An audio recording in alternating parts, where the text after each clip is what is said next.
पहले लड़की की शादी होती है, उसका पति वहां पे मारा जाता है। 7 दिन पहले बाहर हमारे देश के सुरक्षा बल, बड़े बड़े लोग मारे गए। अब तो ये स्थिति ये हो गई है कि जम्मू में लोग पर्यटक नहीं जा पा रहे हैं, खौफ का माहौल है।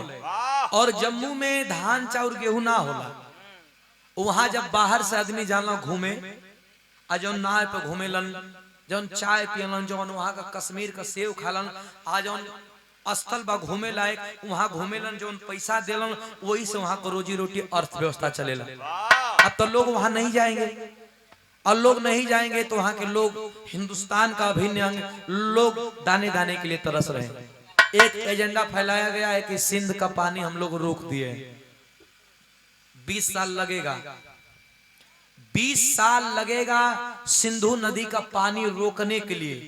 पैसा कितना लगेगा ये तो छोड़िए, 20 साल लगेगा सिर्फ रोकने, कहला से के रोक दली, और रोक देबा तो आधा हिंदुस्तान तो बह जाए। और पाकिस्तान कहते हैं कि सिंधु का पानी रोक दिए, रोकले हुए जा, लेकिन खाली मोबाइल पे वहां जाइबा तब ही चलत बा। हर जगह इकुल हर लोग खाली बड़की बड़की बोली बोलत हुआ, हमन आप सुन भी लेते जा। ये हमनी का दुर्भाग्य कि हमनी का सुन भी लेते जा। कैसे मास्टर बिरहा में 4 लाइन भूमिका हो।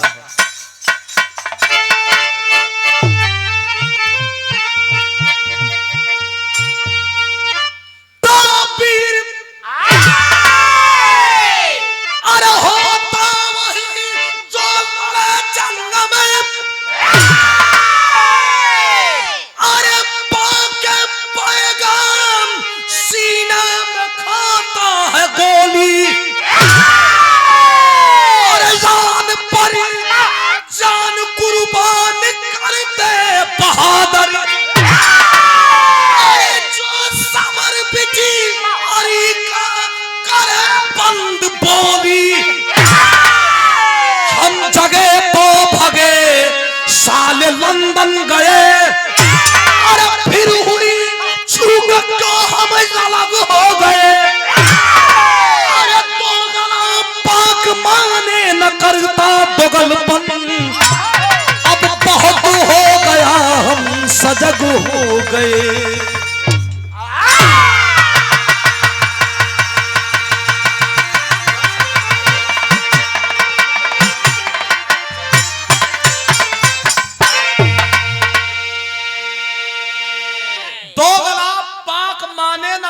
दोगलपन अब बहुत हो गया हम सजग हो गए।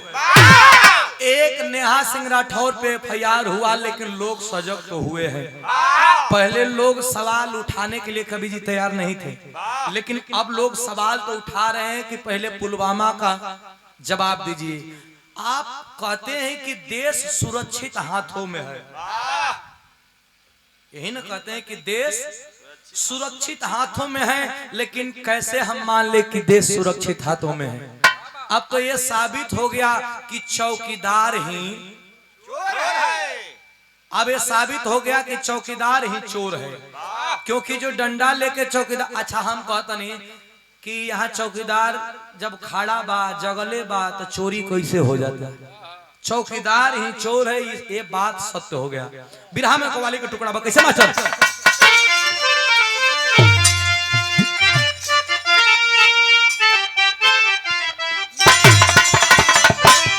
बारे चंद्रिका उस्ताद तरह सब लोग जान गए, लेकिन चंद्रिका उस्ताद का कलम चला रहा।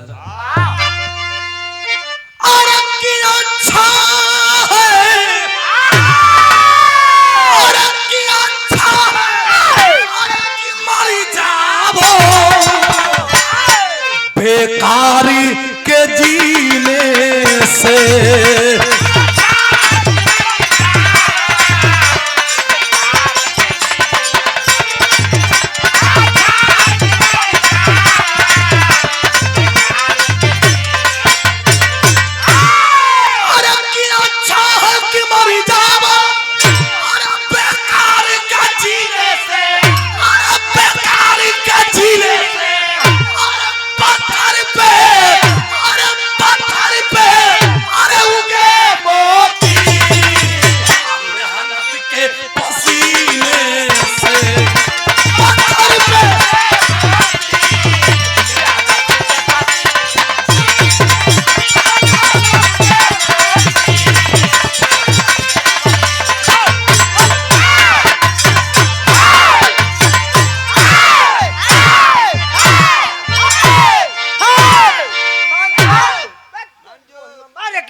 यार हमर हो तब ठीक तब ठीक तब ठीक हमर जे कहो बैठौले यहां अपन हमर के अपन स्टेपनी बैठौले यहां तो हर हमारी हम करू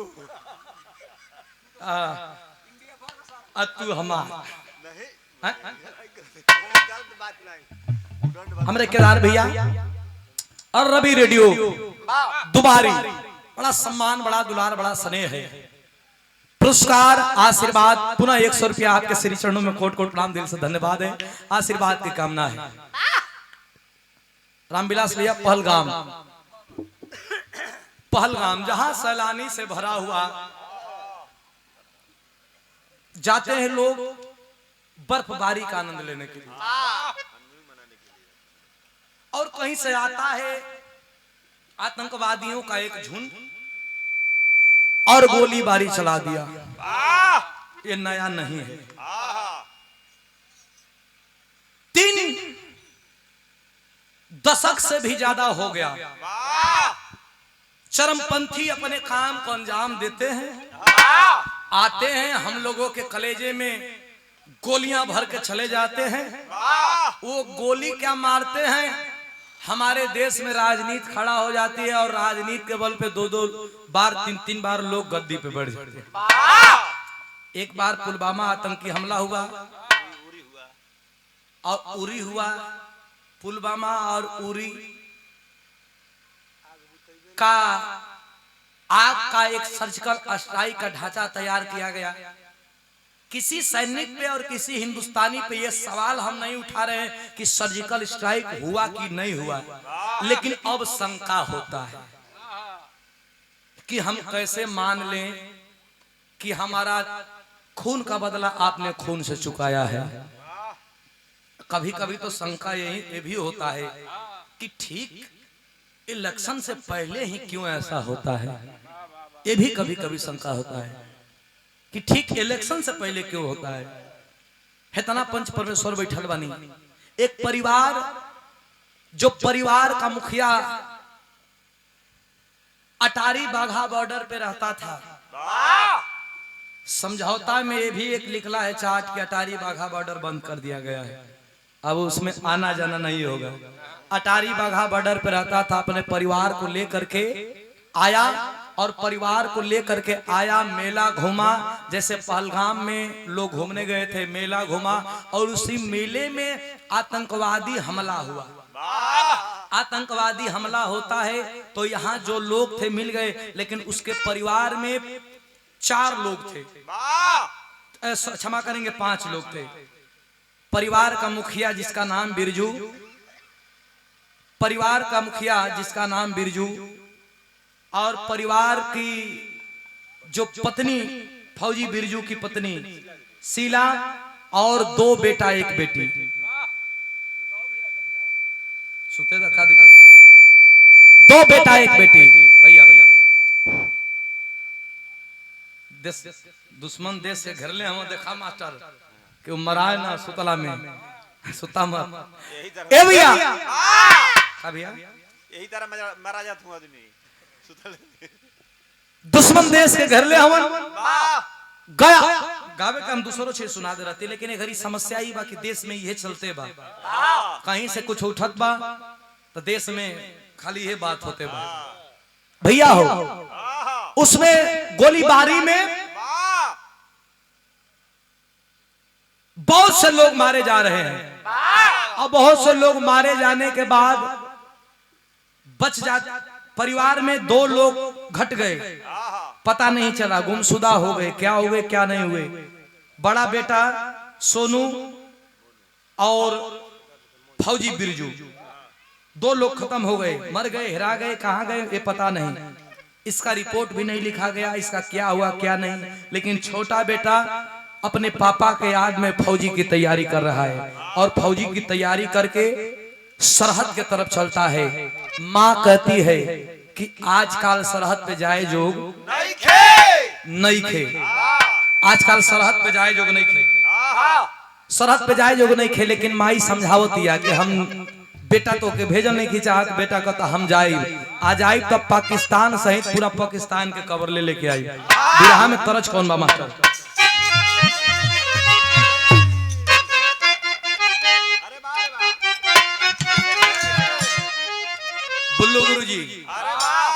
बिरहा के ऊ मिश्री जिनके छेनों में यूज कर गुलाब जामुनों में यूज कर बर्फियों में यूज कर और गुड़ों में तनकी पीस के डाल दबा तो यूज हो जाए इतना मीठ लेकिन वो कैसे गाँव है कहा कि मेरे शंकर के डमरू से मेरे शंकर के डमरू से डमक डम डम निकलता है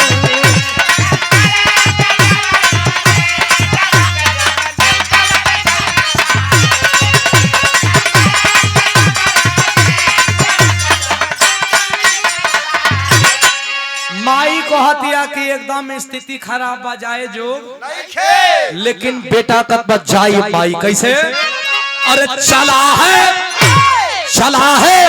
अरे शेरा सरहद पर चला है शेरा सरहद पर जलाने पाप की लंका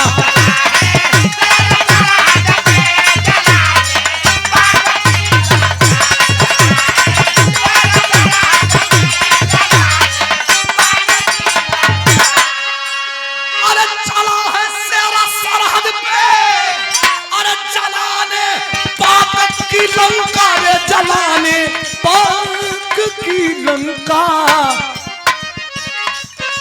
कसम है भारत माता की कसम है भारत माता की जलाने पाक की लंका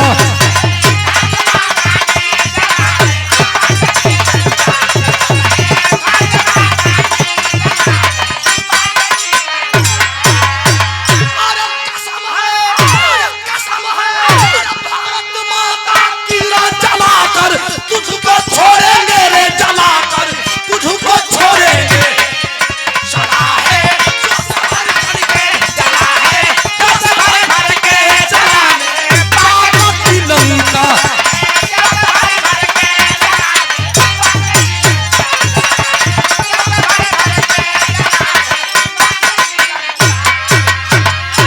चला है जवान जब सरहद के तरफ चला है तो टेरी के भाव है मास्टर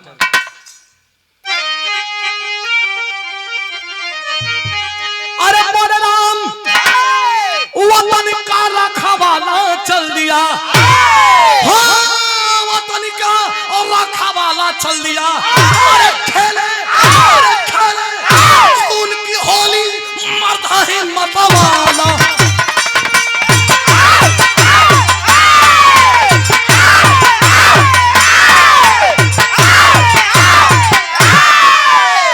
खेले खून की होली मर्द है हिम्मत वाला वो वतन का रखवाला चल दिया समय का करवट और समय का मार बड़ा बेकार हो रहा आज एकरा ऊपर समय का करवट और समय का मार चलेला लोग कहना कि मालिक का लाठी में आवाज ना होला मालिक का लाठी बड़ा गंभीर होला इतना पंच परमेश्वर बैठल बानी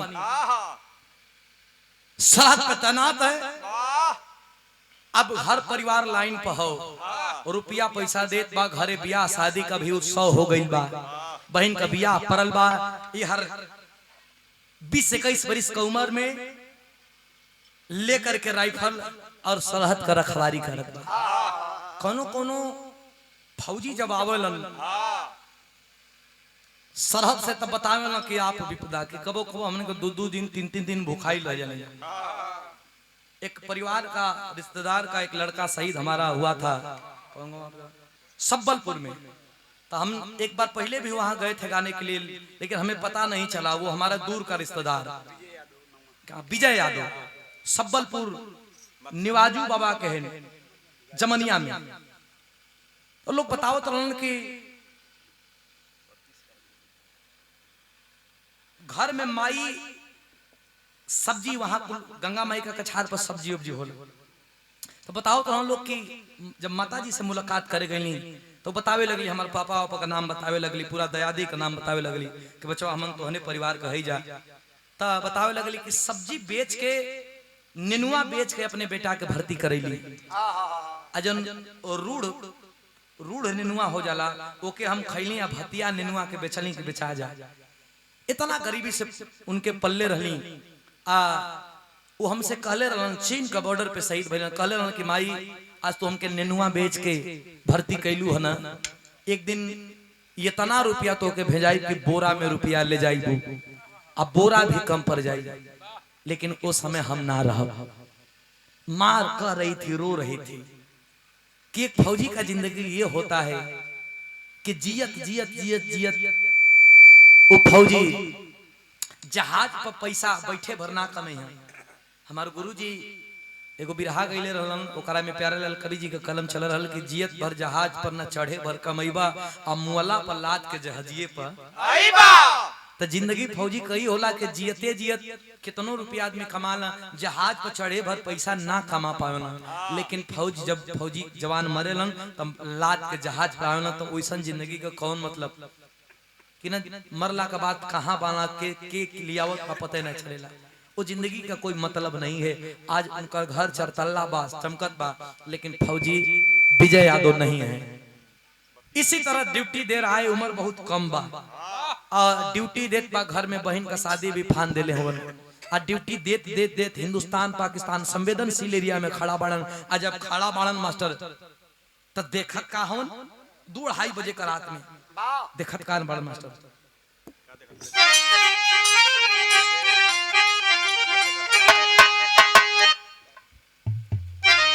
अरे किस सरहद ऊपर तनकी सा सर्व देती भैया,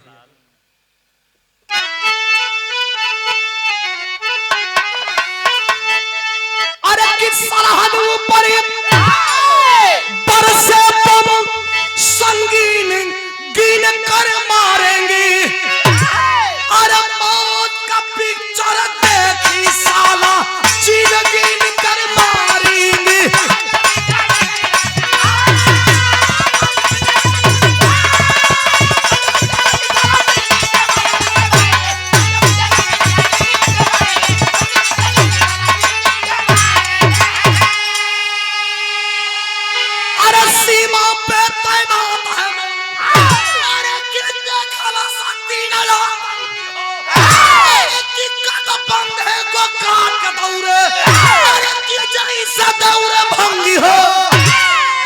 देखलस कि 3 गो आतंकवादी, जैसे 3 गो आतंकवादी पहलगाम में घुसलन, वही तरह घुसलन, लेकिन यहाँ का चौकीदारवा तनी टाइट रहल। यहाँ का चौकीदार विदेश यात्रा पर ना रहल, यहाँ का चौकीदार टाइट रहल। और देखलस कि हिंदुस्तान में तो घुसत हवन, अरे ठोक मैगजीन कहलस कि एक का 1000 भी रही हन, मारब सारे लोगन को छर्रा से बेच के राजा हो जी। नहीं यार पागल लोग बेची, हाँ उठावे जी मार दिया। इतना पंच परमेश्वर हुआ, गोली चलाने लगा, और जैसे लाइन बाई लाइन आतंकी थे, लाइन बाई लाइन आतंकी में एक आतंकवादी को गोली लगी है। और जब गोली लगी है मास्टर तो आला का भाव है,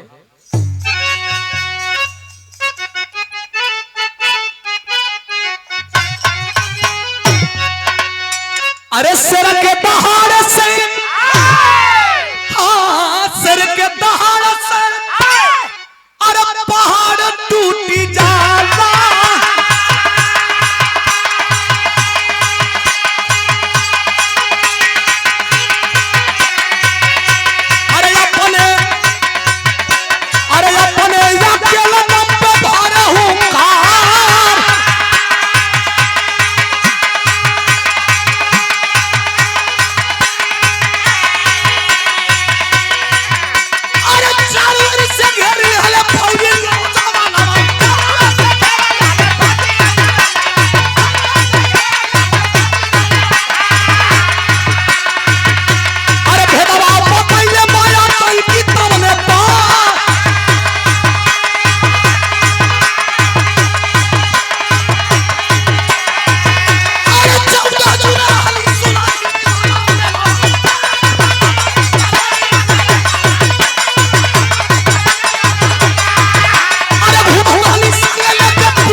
आहा लोग कहला कि पूत कपूत का धन संचय, अब पूत सपूत का धन संचय। एक आधो लोग तुम लोग मरा गए अरे हम जानत नहीं मते, हैं? हम जानत नहीं गुड़ खाए में जुड़ा बोली।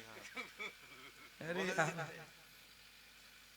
आदमी अगर बढ़िया सपूत पैदा कर दहलस कवि जी, अगर अच्छा सपूत हो गई, लायक सपूत हो गई, तो ओकरा खातिर धन कोनो मायने ना रखे।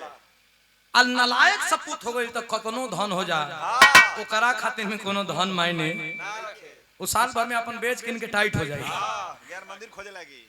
ता सरहद पे खड़ा हो और सरहद पर 3 आतंकवादियों को देखा, टाइगर चलाया। जब टाइगर चला रहा है, धक धक धक धक जब गोली मरले बा, एक आतंकवादी गिरा है।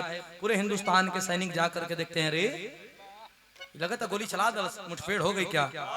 पहचान किया गया, पूरी बात को बताया कि घूमने गए थे, घूमने गया था। जैसे पहलगाम आतंकवादी हमला हुआ, उस आतंकवादी हमला जैसे हम लोगों के ऊपर भी हुआ, लेकिन हम लोग जीवित हो गए। हम लोगों को टांग कर करके पाकिस्तान में ले जाया गया। एक आतंकवादी तो मरने वाला था, कोई और नहीं बल्कि फौजी बिरजू सिंह का परिवार था। एक आतंकवादी जो रूप धारण किया था, उस आतंकवादी का नाम था सोनू, जो बड़ा बेटा गोली जिसे लगी थी। मोनू जब देखा कि मेरा भाई है, पहचान हो गया, सब कुछ वेरीफाई हो गया, पहचान हुआ, लाश आती है, पूरा परिवार जुटा है, शादी का मंडप वीरान जैसा दिख रहा है, परिवार के लोग आंसू के धारा बहा रहे हैं। जब बहा रहे हैं मास्टर, तो माँ रो के बिलख के एक बात कहती है, क्या?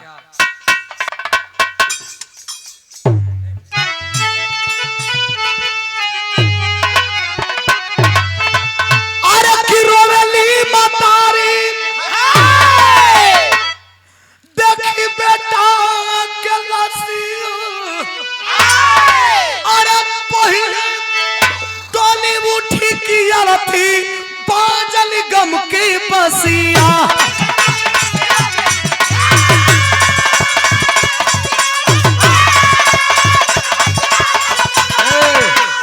समस्या ये है कि हिंदुस्तान के लोग, हिंदुस्तान के जनता बड़ा भोला भाली हो। अब जे तनकी सा उनकर सपोर्ट को होई, वो कहत होई कि जबले खड़ा बा खाली कोसत बा सरकार के, चुनाव नाव लड़े के फेरा में ना पड़ल तो हमार कोनो ऐसा इरादा ना है। नहीं यार, तू ही लड़िया, हमार कोनो चुनाव लड़े के इरादा ना है। लेकिन हिंदुस्तान के नागरिक होने के साथ साथ ये हमारा कर्तव्य है कि जो हालिया स्थिति है, वो स्थिति पे प्रकाश डालेगा कलाकार। चूंकि कलाकार को लोग समाज का दर्पण कहते हैं, कि जो समाज में होता है उसे अपने साहस से, अपने प्रतिभा से समाज में वो प्रकाशित करते हैं। तो हम लोग कलाकार हैं, उस पे जरूर कुछ प्रकाश डालेंगे। तो कुछ तो डाल रहे हैं। ऐसा स्थिति देश में पैदा हो गया है कि पाकिस्तान से लड़ने के लिए तो छोड़िए, हिंदुस्तान के लोग आपस में ही लड़ने के लिए तैयार हैं। मान लीजिए यहाँ पे गृह युद्ध छिड़ने वाला है। कैसे? आप हिंदू हैं, हम मुसलमान हैं, तो जब हमारा रामनवमी का फंक्शन निकलेगा, आप दिख गए, वहां झगड़ा होना तय है। अगर उनका तजिया निकल रहा है, हम दिख गए, तो झगड़ा होना तय। ये कहां हम लोग जा रहे हैं? हिंदुस्तान संविधान में कहा गया है कि धर्म निरपेक्ष देश, गंगा जमुना तहजीब। लेकिन आज हिंदुस्तान के कुछ नेता इस हिंदुस्तान को हिंदुस्तान नहीं रहने दिए हैं, बल्कि हिंदुस्तान को मजहब का देश बना दिए, आपस में बैर करने के लिए बना दिए। इसलिए का नाम है, क्या नाम है? और रोवेली मतारी देख बेटा के लसिया। पहले डोली उठी कियर थी बाजल गम के बसिया, जेकरा परिवार में लाश आवे और डोली उठे के रहे। तो स्थिति का हम माई रोवत बड़ी। ये तना दिन कहा रहला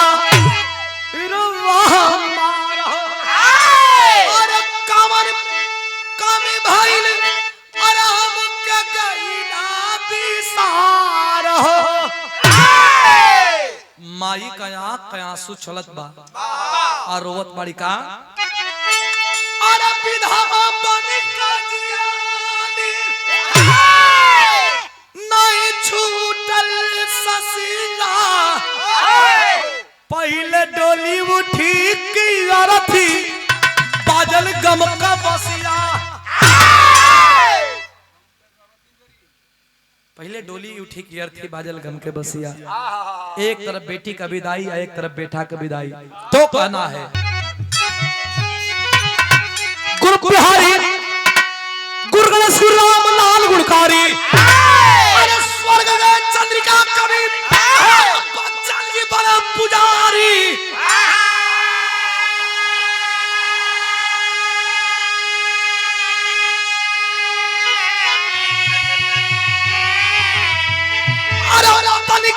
खावाला चल दिया तो सुधीर पिता